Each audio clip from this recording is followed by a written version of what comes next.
இதில் அந்த பொண்ணு வந்து சின்ன பொண்ணு, 9 வயசு சின்ன பொண்ணு. அந்த பொண்ணோட மனநிலைமை யோசிச்சு பாருங்களேன், என்ன நடக்குதுன்னே தெரியாது. பாலியல் அத்துமீறல்னா என்னன்னு சொல்லி தெரியாத ஒரு வயசு அது. ஆக்சுவலி பார்த்தீங்கன்னா,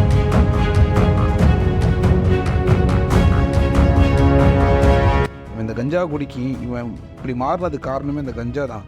நம்ம சில காணொளிகளில் வந்துட்டு மக்கள் கிட்ட வந்து நிறைய விஷயங்கள் பேசிகிட்டு வரோம். இந்த போதை கடத்தல் சம்மந்தப்பட்டும், அந்த போதையினுடைய தாக்கம் எப்படி இருக்கும். நான் ஆல்ரெடி 2-3 வார்த்தைகளை அதிகமாக யூஸ் பண்ணியிருக்கேன்.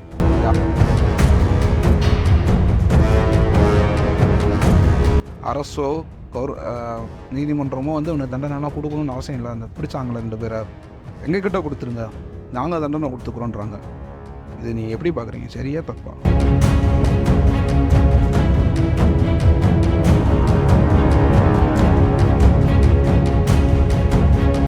சூர்யா வணக்கம். வணக்கம்.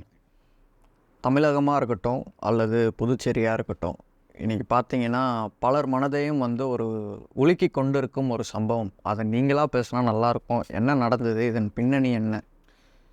இந்த சம்பவம் வந்து இப்போ நம்ம சொல்லி தான் தெரியணுன்ற அவசியம் வந்து இப்போ காணொலி பார்க்குறவங்களுக்கு இருக்காதுன்னு நான் நம்புகிறேன். ஏன்னா இந்த செய்தி நிறைய எல்லா கடைக்குடி எல்லா பேருக்குமே போய் சேர்ந்துருக்கும். ஒரு 9 வயது சிறுமியை வந்து ஒரு 7 பேர் வந்து நாசப்படுத்தியிருக்கானுங்க. அதோடு இல்லாமல் அந்த பொண்ணை வந்து அடித்து கொன்று மூஞ்சியை சிதைச்சு சாக்கில் கட்டி சாக்கடைக்குள்ளே போட்டிருக்கானுங்க. கேட்கவே பயங்கரமாக இருக்குது. இந்த மாதிரியான இதெல்லாம் வந்து நீங்கள் சினிமாவில் பார்த்துருப்பீங்க.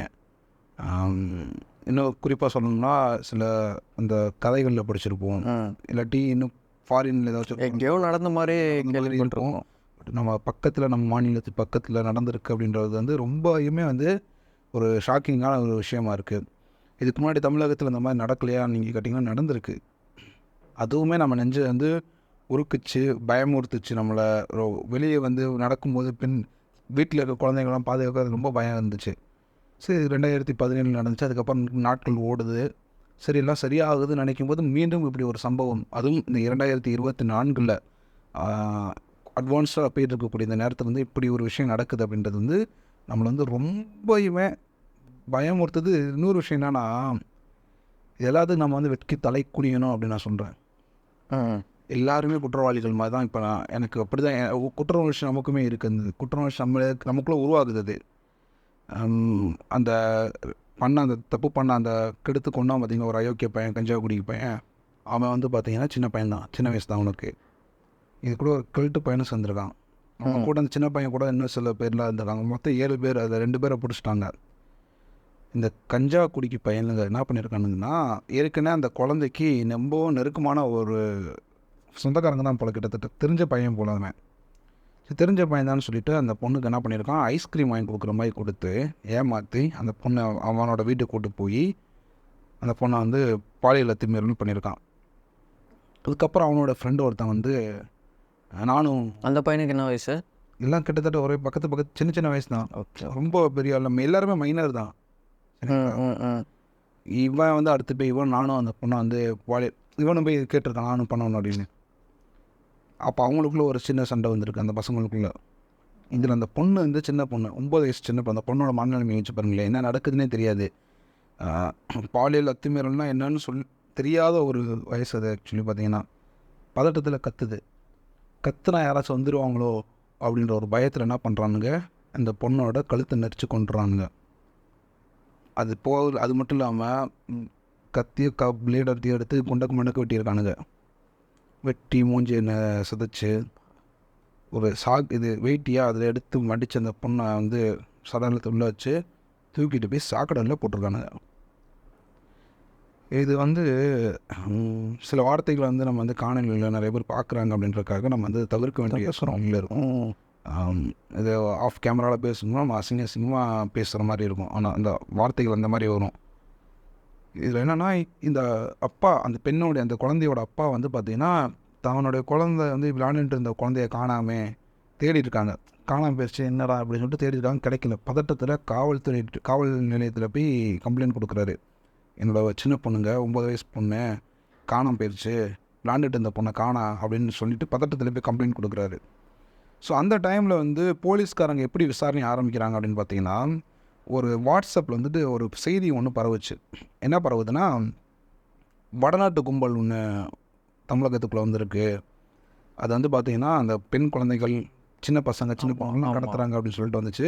சமீபத்தில் வந்து பார்த்திங்கன்னா அந்த மதுரையில் கூட ஏதோ ஒரு வடநாட்டு ஒரு கும்பல் வந்து இறங்கியிருக்கு. நிறைய பேர் வந்து நீங்கள் கூட எனக்கு அந்த ஆடியோ நோட்லாம் கூட காமிச்சு இந்த மாதிரிலாம் பரவுது பார்த்தீங்களா அப்படின்னு. காட்டுனீங்க. ஸோ இதை வந்து ஒருவேளை உண்மையாகவே இருக்கலாமோ, யாராச்சும் இப்படி பண்ணியிருப்பாங்களோன்ற ஒரு கோணத்தில் தான் போலீஸ்காரங்க வந்து விசாரணை நடத்திட்டு அந்த கோணத்தில் போயிட்டுருக்காங்க.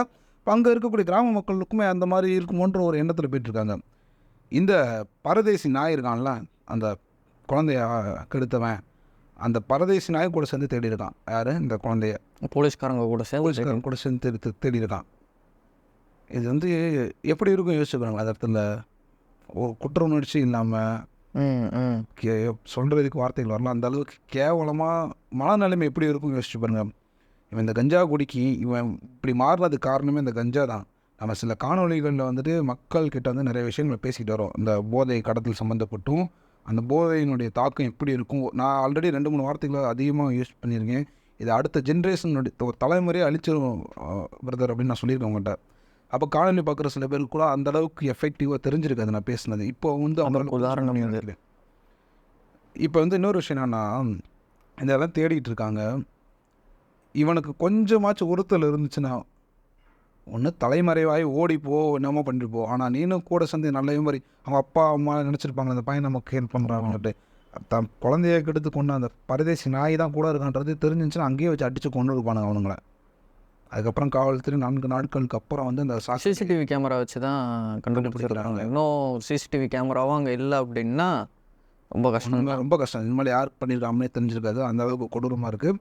பட் வந்து கண்டுபிடிக்க முடியும் சிசிடிவி ஃபுட்டேஜ் இல்லைனாலும். எப்படின்னா சந்தேகத்தின் பேரில் சில பேர் அரெஸ்ட் பண்ணுவாங்க, அல்லது இப்படினாலும் அந்த சடலம் கிடைத்திருக்கும். ஃபாரன்சிக் கூடவே இருக்கிறவங்க மேலே உங்களுக்கு அந்த ஒரு சந்தேகம் வராது. இது வந்து அதான் ரொம்ப கொஞ்சம் கிரிட்டிக்கலான சுச்சுவேஷன் தான். என்னுடைய நான் வந்து பயாலஜி 12th பயோமேக்ஸ் எடுத்து படிக்கும்போது, அந்த உயிரியலில் படிக்கும்போது என்னுடைய வாத்தியார் எனக்கு ஒரு விஷயம் சொல்லி கொடுத்தாரு. வந்து அந்த காலத்துலலாம் பார்த்தீங்கன்னா ஒருத்தவன் வந்து கொலை பண்ணிட்டான்னா கண்டுபிடிக்கிறது கஷ்டம். ஏன்னா அந்த காலத்தில் டெக்னாலஜி இல்லை. பட் இந்த காலத்தில் ஒருத்தவன் கிணத்துல நிற்கிறான், ஒருத்தன் பின்னாடி போய் தள்ளி விட்டுட்டான், அவனுக்கே தெரியாது யார் கொலை பண்ணான்னு. செத்துட்டான்னா அவனோட பாடி எடுத்து பதற்றத்தில் செத்தாங்களா இல்லாட்டி சூசைட் பண்ணாங்களா, என்ன நடந்துச்சு, கடைசியில் எந்த இடத்துல பாடியில் அதுதான் ஃபாரன்சிக் டிபார்ட்மெண்ட்டுன்றது ஒன்று இருக்குது. ஸோ அந்தளவுக்கு டெக்னாலஜி வளர்ந்துச்சு. அதனால் கண்டுபிடிக்கிறது வந்து ரொம்ப கஷ்டமாக இருந்திருக்காது. பட் வந்து நீங்கள் சொல்லும்போது பார்த்தா ரொம்ப நெருக்கமாக இருக்கிறவங்க மேலே சந்தேகம் அவ்வளோ சீக்கிரமாக வராது.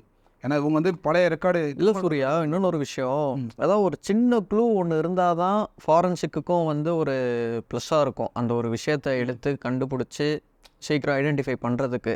இல்லைனாவும் அவங்களால பண்ண முடியும். என்னன்னா அதுக்கு வந்து சில நாட்களும் ஆகலாம், மாதங்களும் ஆகலாம். நீங்கள் கேட்குறது கரெக்டு. இன்றைக்கி மார்னிங் வரைக்கும் பார்த்தீங்கன்னா இந்த காணொலிலேருந்து இன்றைக்கி டேட் என்னது 6 காலையில் வரைக்கும் பார்த்தீங்கன்னா ஒரு செய்தி என்ன அப்படின்னா, ஆக்சுவலி இன்னைக்கு காலையில் நேற்று சொல்கிறேன், காலையில் வரைக்கும் செய்தி என்னென்னா, ஒரு சின்ன பொண்ணு கடத்திட்டாங்க, ஆர்கனுக்காக கடத்திருக்கலாம், பிள்ளை பிடிக்கிறவங்க கடத்திருப்பாங்க, வேறு இடத்துல இப்படின்ற ஒரு எண்ணம் மட்டும் தான் எல்லாருக்குமே இருந்துச்சு. இன்க்ளூடிங் அந்த பெண்ணோடைய சடலம் கிடைக்கிற வரைக்கும் அப்படி தான் இருந்துச்சு. போலீஸோ அவங்களோட ரிப்போர்ட்டில் தான் அந்த பெண் கற்பழிக்கப்பட்டிருக்காங்க, அந்த பொண்ணு வந்து பாலியல் பிரச்சனை நடந்திருக்கு அப்படின்றது அப்போ தான் தெரியுது. இல்லை யோசிச்சு பாருங்களேன், ஒரு சின்ன குழந்தைய அந்த அளவுக்கு வெட்டி ஒரு கோணி பையில் போட்டு கட்டி கால்வாயில் தானே தூக்கி போட்டாங்க. தூக்கி போடுறான் அப்படின்னா அவன் மனநிலை எந்த அளவுக்கு இருந்திருக்கும். இப்போ நம்மளுடைய மக்கள் வந்து எப்படின்னா, ரோட்டில் கூட்டு போகும்போது பிள்ளைங்களுக்கு லேசாக காலில் அடிபட்டுருச்சுன்னு வச்சுக்கோங்களேன், பதறிடுவாங்க. தன் பிள்ளை வந்து வீட்டில் இருக்கும்போது ஏதாச்சும் நகை வெட்டும் போது சம்திங் ஏதோ ஒன்று நடக்கும்போது சின்னதாக கீழே வந்து அவ்வளோ பதறிடுவாங்க. சாக்கடை கிட்ட போகும்போது சாக்கடை போட்டுருச்சுன்னா ஐயோ பிள்ளை மேலே சாக்கடை கழுவி அவ்வளோ பத்திரமா பார்த்துப்பாங்க. ஒரு குழந்தைய வெட்டி அந்த குழந்தைய ரேப் பண்ணி வெட்டி சாக்கடைக்குள்ளே 3 நாளாக உள்ளே போட்டிருந்தான் அந்த அப்பாவோட மனநிலைமையை வச்சு பாருங்க. கணக்கு நம்மளால் சொல்ல முடியாத அளவுக்கு வேதனைகள் இருக்கும். இந்த காணொலியை வந்து நான் எதுக்காக வந்து இப்போ எங்களுடைய விஷயங்களை நம்ம சொல்கிறோம் அப்படின்னு பார்த்தீங்கன்னா, ஆபத்தோ விபத்தோ எதிர்பாராத நேரத்தில் தான் வரும். வரவுன்னு தெரிஞ்சால் நம்ம போய் நிற்போம். எப்போ எதிர்பாராத நேரங்களில் தான் நடக்கும். ஆனால் நாமளே வந்து பாதுகாப்பாக வச்சுக்கிட்டோம்னா அதுலேருந்து நம்ம தப்பிச்சுக்கலாம். நிறைய பேர் வந்து பெண் குழந்தைகள் இருக்காங்க, சின்ன சின்ன பசங்க வச்சுருக்காங்க, ஏன் அவங்க பெரிய இளம் பெண்கள் எல்லாமே இருக்காங்க எல்லார் வீட்லேயும். யாருக்கு என்ன வேணால் எப்போ வேணால் நடக்கலாம். முடிஞ்ச அளவு வந்து அவங்களே பாதுகாத்துக்கணும். அது மட்டும் இல்லாமல் இந்த போதை அப்படின்ற அந்த கஞ்சா அடிச்சனால தான் அந்த பையனோட மைண்ட் செட் இப்படி மாறி இருக்கு. ஏன்னா அவனுக்கு வந்து இயல்பாக ஒரு மனுஷனுக்கு இந்த அளவுக்கு ஒரு சின்ன குழந்தைய பார்த்து இந்த அளவுக்குலாம் அவனுக்கு உணர்ச்சிகள்லாம் வந்து கொலை பண்ணுற அளவுக்குலாம் போகவே மாட்டானுங்க. பட் அந்த கஞ்சா போதையில் தான் அவன் இந்த வேலையை பார்க்குறானுங்க. இந்த போதைப் பொருளுடைய பழக்கங்கள் எப்போ தமிழகத்துலேயும் சரி, மற்ற தமிழகம்னா இப்போ நடந்தது பாண்டிச்சேரி தான். ஆனால் தமிழகத்தில் இங்கே இந்த கஞ்சா இல்லையான்னு கேட்டிங்கன்னா இருக்குது. எல்லா ஊர்லேயும் குறிப்பாக என்னுடைய நாட்டில் என்னுடைய வீட்டில் வந்து கஞ்சா போதை இருக்கக்கூடாது, கஞ்சா இருக்கக்கூடாது, மற்ற போதைப் பொருட்கள் இருக்கக்கூடாது. இப்படி இல்லாமல் அவன் மனுஷனாக இருந்தானா பாதி 90% குற்றங்கள் குறைஞ்சிரும். அது மட்டும் இல்லாமல் இவனை வந்து என்ன சொல்கிறாங்கன்னா அந்த ஊர் மக்கள், பாண்டிச்சேரியில் இருக்கக்கூடிய மக்கள் என்ன சொன்னாங்கன்னா, அரசோ நீதிமன்றமோ வந்து இவனுக்கு தண்டனைலாம் கொடுக்கணும்னு அவசியம் இல்லை. அந்த பிடிச்சாங்களே 2 பேரை எங்ககிட்ட கொடுத்துருங்க, நாங்கள் தண்டனை கொடுத்துக்குறோன்றாங்க. இது நீங்கள் எப்படி பார்க்குறீங்க, சரியா தப்பா? மக்களுடைய பார்வையில் பார்த்தா அது வந்து சரிதான். ஆனால் ஒரு அரசாங்கத்துடைய பார்வையில் பார்த்தா நம்ம இருக்கக்கூடியது வந்து ஒரு ஜனநாயக நாடு. சட்டம் இருக்குது, நீதித்துறை இருக்குது. அந்த ஒரு காரணத்துக்காக மக்கள் வந்து வேறு வழி இல்லாமல் அவங்களுடைய கைகளை கட்டி போட்ட மாதிரி இருந்துச்சு. என்னை பொறுத்த வரைக்கும் எப்படின்னா, தண்டனைகள் வந்து இன்னும் கடுமையாக இருக்கணும் அப்படின்றது தான். இந்த நேர்காணலுக்கு வரதுக்கு முன்னாடி ஒரு விஷயம் பார்த்தேன் ட்விட்டரில். என்ன போட்டிருந்தாங்கன்னா, மரண தண்டனை ஒன்றே மனிதனை மாற்றும் அப்படின்னு போட்டிருந்தாங்க. கரெக்டு நீங்கள் சொல்கிறது.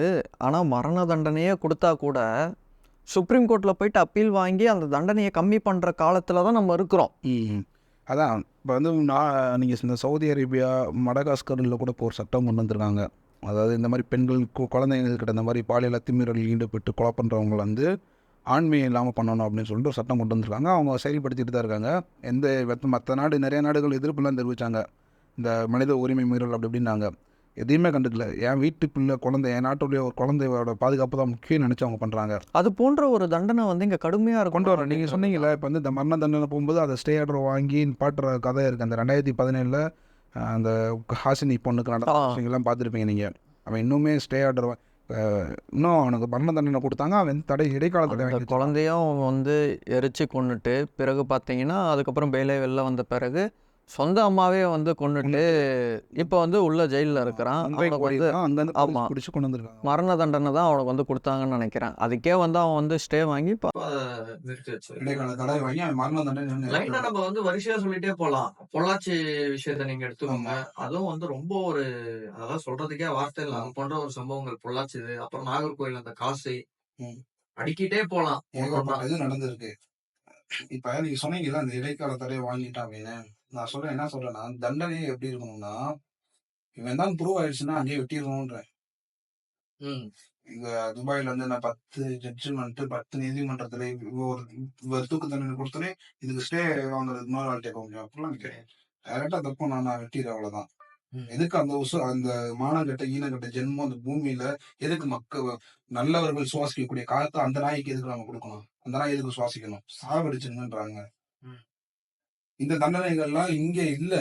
சரி, ஓகே, நான் ஏத்துக்கிறேன். அதாவது மனித உரிமை மீறல், மக்கள் வந்து அவன் திருந்துறதுக்கு வாய்ப்பு ஏதோ ஒண்ணு சம்திங் சொல்லுவீங்க. இது வந்து எப்படி சொல்லணும்னா, அது வந்து நான் வார்த்தைகள்லாம் சொல்ல முடியாது. அந்த அளவுக்கு கொடுமையானது. மனித உரிமை மண்ணாங்கட்டின்னு சொல்லிட்டு தூக்கி சுத்துறாங்கல்ல, அவன் வீட்டுல இந்த மாதிரி ஒண்ணு நடந்துச்சுன்னா அப்ப அவனுக்கு அந்த மனித உரிமை மீறல் வரும் அப்படின்றது அப்ப சொல்லத்துல எனக்கு அவ்வளவு வேதனையான விஷயங்கள். இந்த காணொலியின் மூலமா வந்து ஒரே ஒரு விஷயத்தை மட்டும் நான் மக்கள் கிட்ட வந்து சொல்ல ஆசைப்படுறேன். முடிஞ்ச அளவு வந்து இந்த போதை கஞ்சா இந்த மாதிரியான போதைப் பொருட்கள் வந்து உங்களுடைய வீட்டுல இருக்கிறவங்களையும் சரி, உங்களையும் சரி பாதுகாத்துக்குங்க. அதாவது நான் எப்படி சொல்றேன்னா, அந்த எக்ஸ்ட்ரீம் லெவலுக்கு போவாங்க இந்த போதை. அது இப்போ நீங்க வந்து சில பேர் வந்து ட்ரிங்க்ஸ் பண்ணுவாங்க, சில பேர் சிகரெட் குடிப்பாங்க. இதெல்லாம் உங்களை அந்த அளவுக்கு எக்ஸ்ட்ரீம் லெவலுக்கு கொண்டு போமான்னு தெரியல. பட் வந்து இந்த கஞ்சா, அந்த போதைப் பொருள், அப்புறம் வந்து வேற இந்த நிறைய மேட்டர் இருக்குல்ல, இதெல்லாம் வந்து யாராச்சும் அடிக்ட் ஆயிருந்தாங்கன்னா முடிஞ்சளவு உங்களை காப்பாற்ற ட்ரை பண்ணுங்க. அவனால உங்க குடும்பத்துக்கே கூட பிரச்சனை வரலாம். நாளைக்கு அவன் தெரிஞ்ச பையன் குடிச்சிட்டு நாசம் போறான்னு விட்டுட்டீங்கன்னா அவன் நாளைக்கு உங்க வீட்டு பிள்ளை மேலே கை வைக்கலாம். அப்ப என்ன பண்ணுவீங்க? கதறிட்டு தான் இருக்கணும். முடிஞ்ச அளவு உங்களை காப்பாத்திக்கங்க, சுத்தி இருக்கிறவங்களையும் காப்பாத்திக்கங்க. இந்த அரசாங்கத்துக்கு நீங்க உங்களுடைய கண்டனங்களை தெரிவிச்சுக்கிட்டே இருங்க. ஏன்னா ஒரு அண்ணாமலை அவர்கள் நேற்று மார்னிங் நேற்று ஈவினிங் வந்து ஒரு ட்வீட் போட்டிருந்தாரு. என்ன போட்டிருந்தாருன்னா, தமிழ்நாட்டுல இவ்வளவு பொருட்கள், போதைப் பொருட்கள் இருக்குன்னு சொல்லிட்டு நாங்க ஒரு நியூஸை சொல்றோம், ஒரு வீடுன்னு சொல்றோம். அரசாங்கம், மத்திய அரசும் சொல்லுது. அதுக்கப்புறமும் மறுபடியும் இங்க என்ன பண்றாங்கன்னா, அங்கங்க தமிழகத்துல வந்து போதைப் பொருள்லாம் இவ்வளவு சிக்குதுன்னு சொல்லிட்டு பிடிக்கிறாங்க. அந்த ட்வீட் போட்டார்ல நேத்து, அன்னைக்கு மதியம் நேத்து மதியம் என்ன பண்றாங்கன்னா, ராமேஸ்வரத்துல வந்துட்டு ஒரு அமௌண்ட் பிடிக்கிறாங்க போதைப் பொருள.